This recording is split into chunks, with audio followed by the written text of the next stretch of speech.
So truck drivers are appealing for better working conditions tonight as the number of vehicles torched on the country's roads in recent days increases to 20.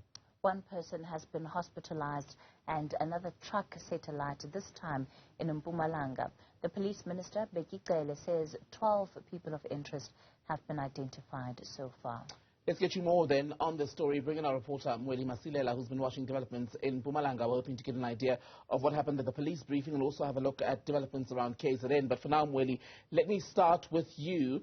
In fact, let's talk about what the situation is in Mpumalanga tonight, because the initial attacks over the weekend, some of them happened there.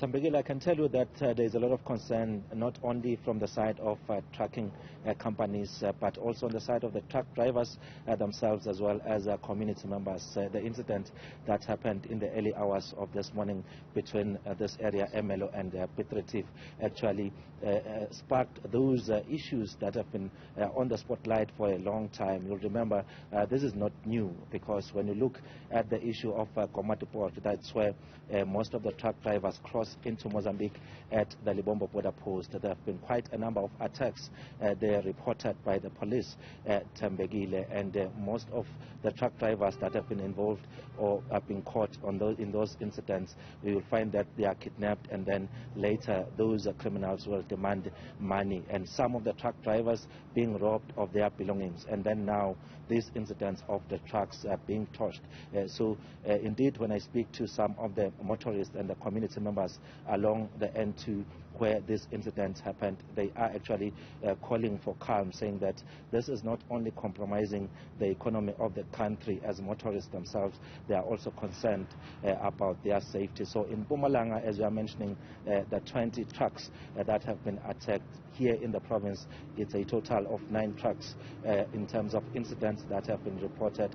We'll remember that incident that happened on Sunday in Waterfall Province, and then this one here between Emelo and Piet Retief, where 4 trucks were torched this morning and 5 trucks were torched at that side of Waterfall Province.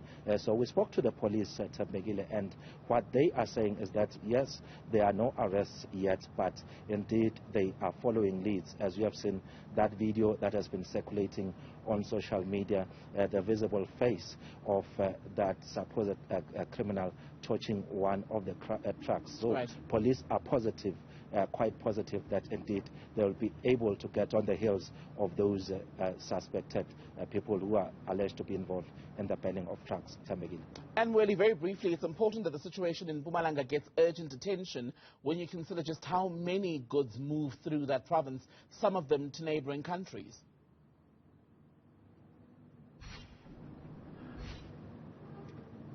If you can please repeat that question, Tambegile. I was saying it's an important crisis for Mpumalanga to resolve, because a lot of goods move through the province to get to other countries, such as Mozambique, for instance.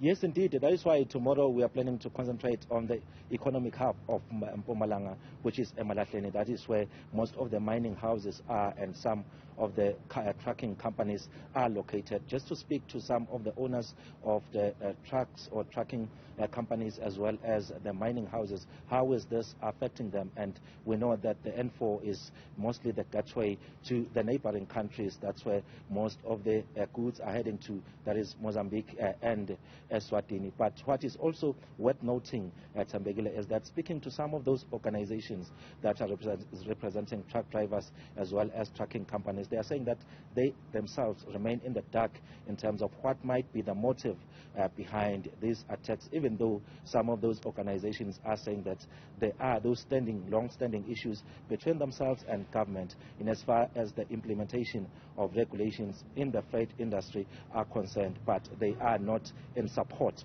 of what is happening at the present moment. Tambegile. Mweli Masilela, live for us in Mpumalanga tonight. Thank you very much for that. Well, there was a briefing held today by the police management team, including the police minister, Zikhona, in fact, and watching that for us today was Newzroom Afrika reporter Zikhona Tshona, and Zikhona is with me here in studio in Johannesburg. Zikhona, tell us what was actually said at this briefing. Was there any new information brought forward? So the minister says they have There are 12 people that have been identified by the police. These are persons of interest.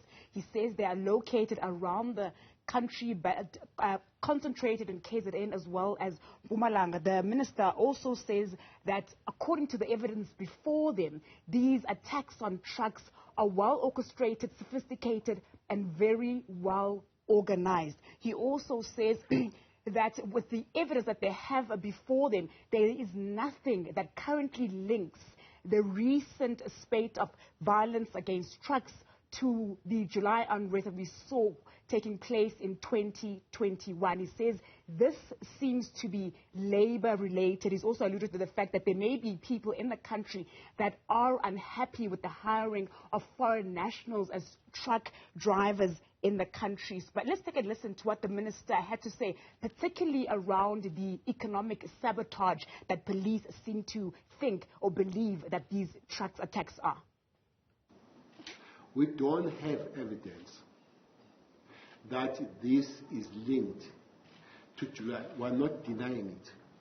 But the evidence we have is that there's been a call of people to say they're still fighting the issue of foreign drivers. The evidence we have is that there is a division.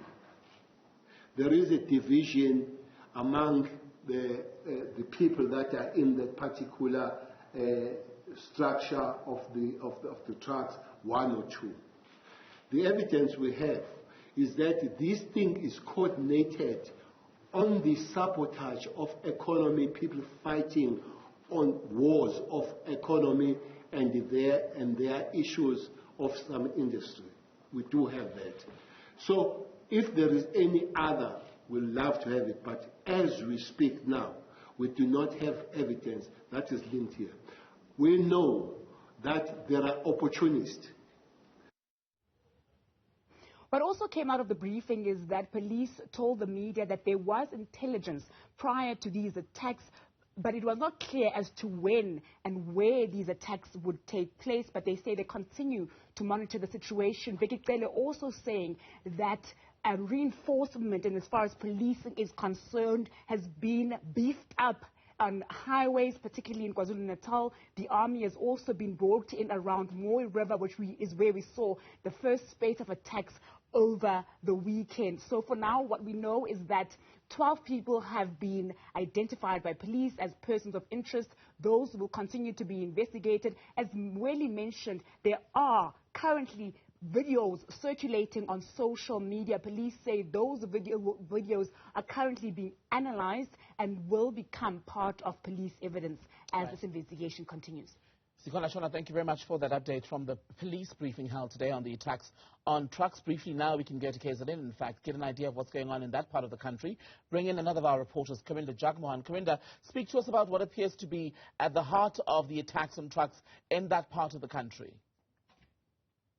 Certainly. Good evening to you. Well, at this point here in KwaZulu-Natal, a similar sentiment is being shared over the fact that these truck attacks might be linked to employment issues within the industry.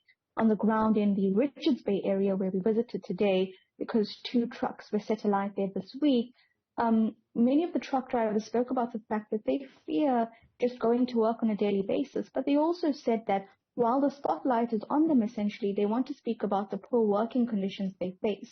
Where we were in Richards Bay, it was on the off-ramp of the N2 highway heading towards the harbour, and they said that often they wait for hours or days, up to 2 days, just to get to the harbour. And during that wait, because of delays at the harbour, they have to stay in their trucks. They can't leave their trucks because of this issue of trucks being torched or their assets, their goods being stolen. And so they sleep in their trucks overnight and they fear for their lives.